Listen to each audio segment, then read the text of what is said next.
سلام به همه مامانا و باباهای نازنین و البته دندون دوستای همیشه همراه. سامان هستم از کلینیک دندانپزشکی کایا. امروز میخوایم راجع به موجودات کوچک بامزه و بعضی وقتا شیطون صحبت کنیم. بله درست حدس زدید، دندونای شیری بچه ها.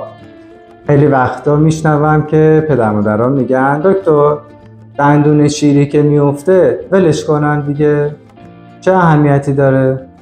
خب بذار همین اولش یه چیزی بهت بگم. دندون شیری مثل چرخ کمکی دوچرخه است.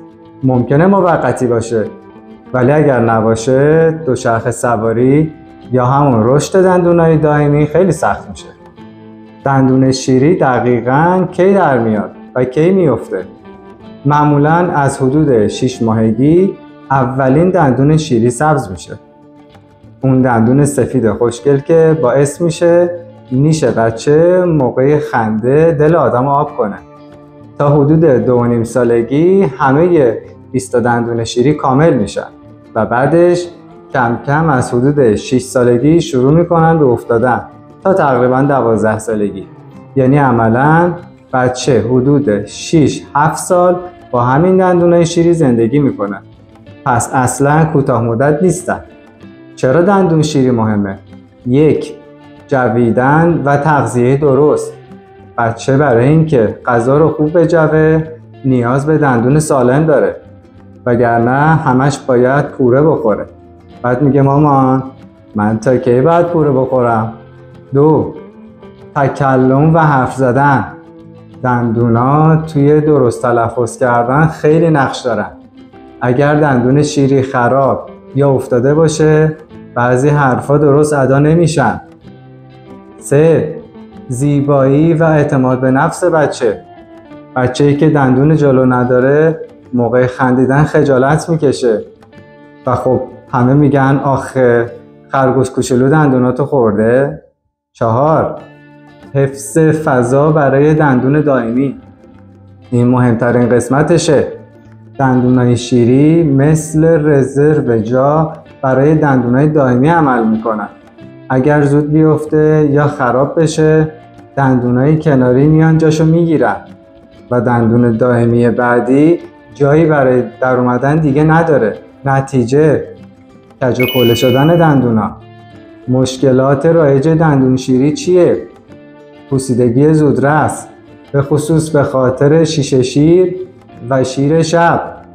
به این میگیم پوسیدگی شیشه شیر.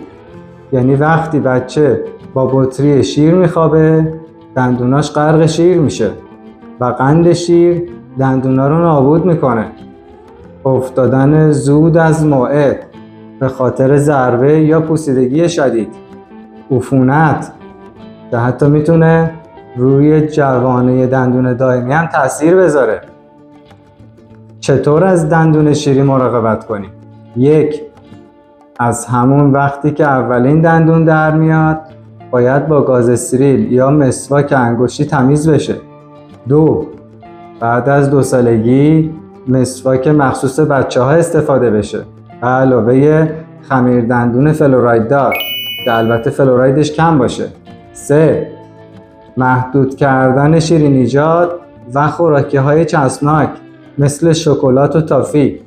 4. ویزیت مرتب دندانپزشک از 1 سالگی به بعد. باورهای غلط در مورد دندون شیری چی هن؟ بیخیال میفته دیگه. نه، اگه خراب بشه روی دندون دائمی اثر میذاره. بچه کوچیکه مسواک لازم نداره.